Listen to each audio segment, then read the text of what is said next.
You're here, which means that you've found Spirit Crumbs, leading you to your inner light worker. I will be sharing how these tiny little hints from the universe have led me to where I am today. I hope that by hearing my story and the stories of others, you'll pick up your own spirit crumbs along the way that will lead you to somewhere magical. Thanks for coming along for the journey. Let's see where it takes us. Hello, and welcome to another episode of Spirit Crumbs. I am your host, Andrea McCallum. I am an intuitive oracle card reader and energy healer. Today, we are recording my first episode for the interview series related to the chakra system. So today we are starting with the root chakra, and we're going to be talking to Christa Nilles. Welcome, Christa. Hi, thank you so much for having me. Thank you so much for coming on. I'm so excited to get into all the nitty gritty of the root chakra. We're going to try and demystify it a little bit because I know, as you would have heard in the previous episode, there are some really scary human-like things that come up that we don't want to deal with sometimes. And Christa and I are both Capricorns. So I feel like we both have this earthy energy and we both dealt with a lot of stuff around the root chakra.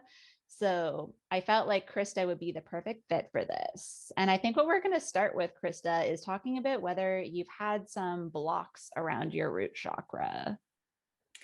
Yeah, so it's the root chakra for me has been like, it's kind of been my gateway actually for my spiritual awakening. And I'll kind of share with you what kind of happened to me 14 years ago for my spiritual awakening. And it was very much started with my root chakra. So basically I was, not being able to fully support myself financially. I was living in my brother's spare room, which, he was charging me $300 a month for rent, and I was barely able to cover that. So very root chakra stuff, like my basic survival and needs were barely being met. I was struggling with alcoholism, so addiction. So hence not being able to afford my rent. And all of my needs were just barely getting met. And my living experience, my physical living experience wasn't awesome. I can definitely relate to having those kinds of struggles and really feeling like you're not sure if you're going to be able to like make rent the next month. It's definitely a struggle I've had as well. And I know it can be something, like you said, that can be a gateway to other things, because before we can really open up to anything else, we need to have our basic needs met. It's kind of something that everyone experiences differently, but when you have been in that place, you definitely know the difference between being, in the struggling mode and survival mode versus thriving mode. And then I was wondering how you started to work through that and started to maybe heal and balance your root chakra. Yeah, that's yeah.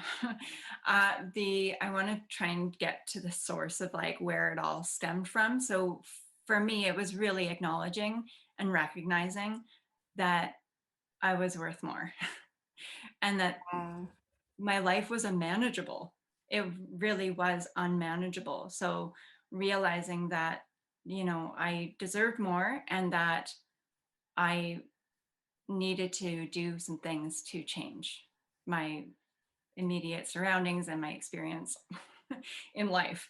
So that looked like, asking for help, recognizing that I had a problem and that I didn't know how to find help. And I found a friend who had a little bit of experience in getting sober. And so I reached out to her for getting help. Um, and then it was kind of just like a natural flow of how things progressed. It was not easy. These things take time, but in terms of really healing my root chakra, it was really about, for me, figuring out some dark and deep limiting beliefs that I had about who I was and what I was doing here. So some of those limiting beliefs were like, I'm not safe, I don't belong here, I'm unimportant, I'm wrong, I'm bad, all these things that really kind of, I really am a firm believer that your internal state will dictate your external reality. And so when I was able to look at those things and heal them, then that's when things started to shift on the external. That's so interesting and so true. You do have to really actually look at it. That's like the starting point for me when I'm doing shadow work is exactly that, starting at the root chakra and looking, because that's where the scariest shadows are. And so I think that that is such an important point to make, that nothing's going to change until you look at why it is the way it is and like what's really inside lurking that you're not looking at. And I think that's such a good point, that your external reality is really based on your internal reality. You can't really have a, abundant and wonderful life if you don't believe that you can have that. That's such an important point that I think we sometimes miss. We just want to skip steps and be like, I just want to be in the abundance. I don't want to be in this state anymore, but it does take more than that. And that leads me to another topic, because I know you are very much interested and kind of an expert on manifestation.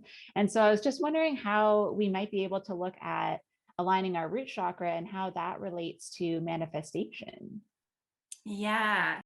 So it's interesting with, in terms of manifestation, because I totally agree that most things you start with the root chakra. However, in terms of manifestation, we actually start with the crown chakra, because in terms of trying to make something manifest, where does that even come from? Well, we get an idea or an inspiration or a desire. And I don't know about you, but when it comes to trying to identify where these things come from, it's not internally, it's not inside my body. It comes Yeah, from a true. thought, or like, so it's almost like a download or a hit or some sort of external that gets implanted. And so we start with the crown chakra, and this is like wisdom, spiritual connection. It starts off as an idea or a desire, inspiration, and then it moves into the third eye, which is where we engage with the idea. We can visualize it or ruminate over it, and it gains energy by us doing that. And then if it's really something that is feeling good in our body, and we're like actually wanting to manifest it, we then bring it into the throat chakra and we talk about it, we express it. Oh, true. Yeah. And then it moves down into our heart, where the idea or the inspiration becomes part of our relationships. So we then seek out other people in terms of finding resources for, maybe how to bring this thing to life. We find the right people, we network.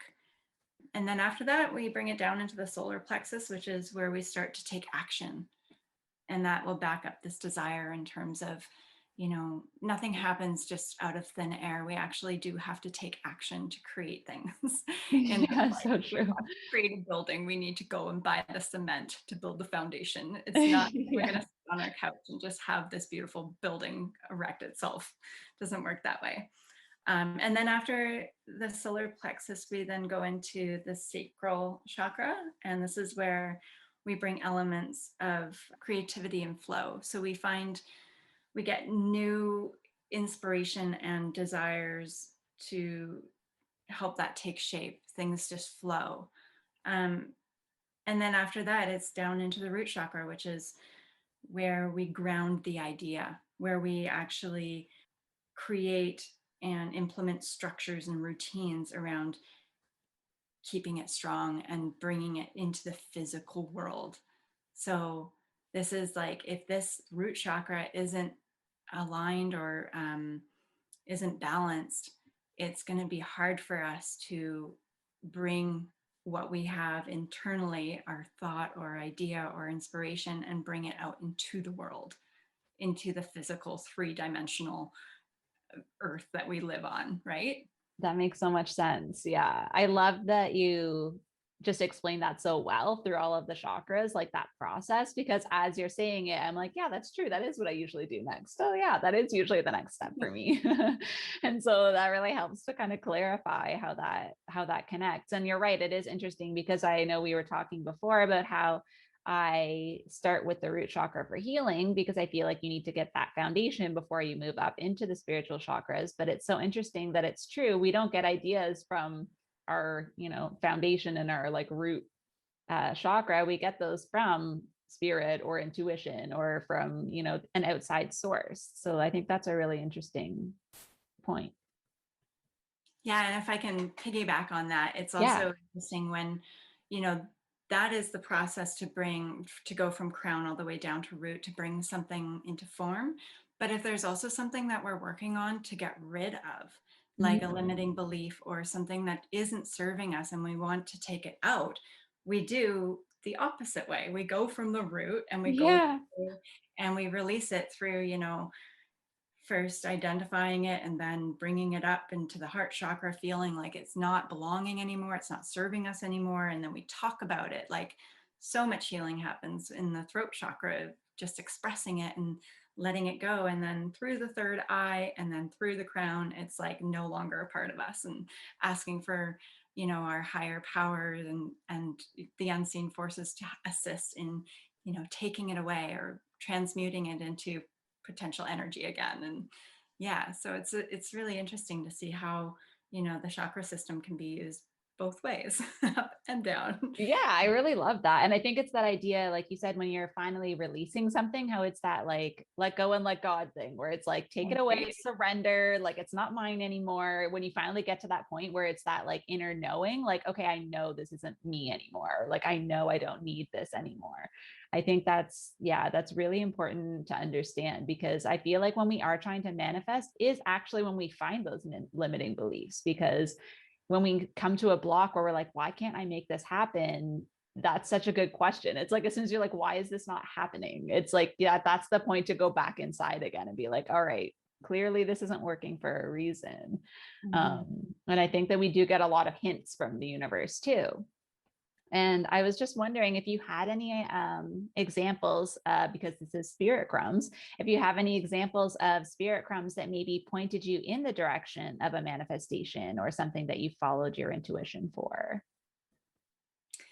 Yeah, so it's funny that it's called Spirit Crumbs, and I feel like more recently I get crumbs, but in the past it's always showed up as like the cosmic 2x4, or in this case the spirit baguette, or the loaf of bread. It's like, I think it takes some time for me to get used to recognizing signs and spirit crumbs and noticing them and acknowledging that they had meaning. So usually it's like I will get a nudge and then a shove and then a punch and then a kick and then a push down the mountain. I kind of the same, honestly, when it's something about myself. Yeah, I can relate to that. Yeah, and so it's I mean, the one example that I can come up with is like a physical representation of how misaligned my root chakra was. And it was very much around the same time as, 14 years ago when I went through my my healing journey. I actually had a cyst, or like a boil at the base of my spine that was Wow. like 2 weeks, and it was the most uncomfortable thing. So my body manifested, like physically manifested a sign to tell me that this is out of alignment, like you have to look at something. I think it's something we forget too, is that the chakra system is actually related to our physical bodies. Like each chakra relates to a part of the body. So I really find that so fascinating that your body actually manifested something to tell you there was something wrong. Because I think we sometimes ignore that. I've been talking recently about like how I've been having digestive issues, and then I'm working on my like sacral and solar plexus chakra. So it's always something that I think until you realize the connection, they seem like completely separate things. But I think that's super, super important to remember, is that we do have to pay attention to our bodies and what they are telling us too. And then I was wondering, because I know you have your own business, I'm wondering how that has related, that kind of a journey has related to the root chakra and manifestation for you? Yeah, so my jewelry business, I have a jewelry company that I started 12 years ago. So after, 2 years of good healing work, Yeah. I finally, was able to have the internal energy to create something. And it was all just a lot of spirit crumbs, actually. It was, it started off as a Christmas present from my husband. He bought me some jewelry from Etsy. And I was like, well, what's Etsy, babe? Where did you get this from? And so I checked it out and I was like, oh, I could do that. I could sell jewelry online. That sounds amazing. And so I just started with a few pieces, and throughout the years, it just grew and grew. And simultaneously, as my business was growing, I was also doing a lot of internal work. And it was really interesting to see the correlation, because I would hit plateaus in my business and I would hit plateaus in my healing, where I would either stop doing the work, Yeah. or I would just like be too afraid to. Like, it was like, I can't go there. Nope, not right now. And it Yeah. coincided with like financial plateaus in my business. And then when I was able to go there and do the work and heal part of myself, it was like the exponential growth that would happen in my business within like a month or two. It was crazy. And Wow. whenever I'm in a position in my business where things are stagnant, I'm like, okay, well, what's stagnant in me? And making that correlation. It's like the internal reflects, or the external reflects the internal. So really, and I use this in so many areas of my life. Like, if my relationships are stagnant, well, where is my relationship with myself? Like, all the correlations. It's just so, I love how synchronistic they all are. And when I am able to see it from that perspective, it's like, how empowering. I have choice and I have the ability to really have an effect on my external reality by doing internal work and recognizing within myself what is out of balance. It's a really beautiful experience to be able to do that. And everybody can do that. I love that so much. I love how you were saying, even like whenever you recognize a plateau or like stagnation, how you know that that is a sign to check in with yourself and see if there's some healing to be done. Because I think that that shows that you've done a lot of this work and that you know the signs now, like you know your own cycles. Okay, so that was so awesome hearing about your business and how that reflects your inner healing journey. Did you have any specific tips of what we might do to heal our root chakra in terms of alignment? I mean, yeah, so there's lots of little things you can do, like physical exercise. I find is super grounding, especially if it's outside. I feel like getting the heart pumping and getting the blood moving. There's also lots of yoga specific poses for the root chakra. I know child's pose and lotus and anything that involves squatting. Mm. There's also breath work is really powerful. My personal, because I'm so manifestation and mindset focused, I love affirmations. I find them very, if done properly, very effective in shifting limiting beliefs. And there's also a ton you can look on YouTube or anywhere on the internet for targeted root chakra meditations that can be super grounding as well. Those are some really great suggestions. I love the idea of being in nature. That's what I've been doing lately, because I've been doing some root chakra work and I've been spending a lot more time sitting on the ground and actually just sitting in that nature energy and trying to do some grounding that way. So that sounds like a really good list for us to start with if we're looking for where to start. Have some affirmations, spend some time in nature. I really appreciate that. I feel like I need to revisit some of those myself and look up some guided meditations maybe for root chakra. That's a good point. Well, thank you so much, Christa. I love hearing your journey and that you've been so vulnerable to share that with us, because I think it helps us understand how you can go from, being insecure for your needs to being in full control and having your own business. So I really appreciate you coming on to share that. Absolutely. Thank you so much for having me. Hopefully we'll have you on again for something. Would love that. Amazing. Thank you so much, Christa. Enjoy the rest of your day. You too. Take Thank care. you. Bye. Bye. Thank you so much for joining me on another episode of Spirit Crumbs. You can find me on Instagram for this podcast at Spirit Crumbs, or you can also find me at Concrete and Crystals for my own spiritual offerings and more tidbits about my own journey. Thank you for listening, and we'll see you in the next episode.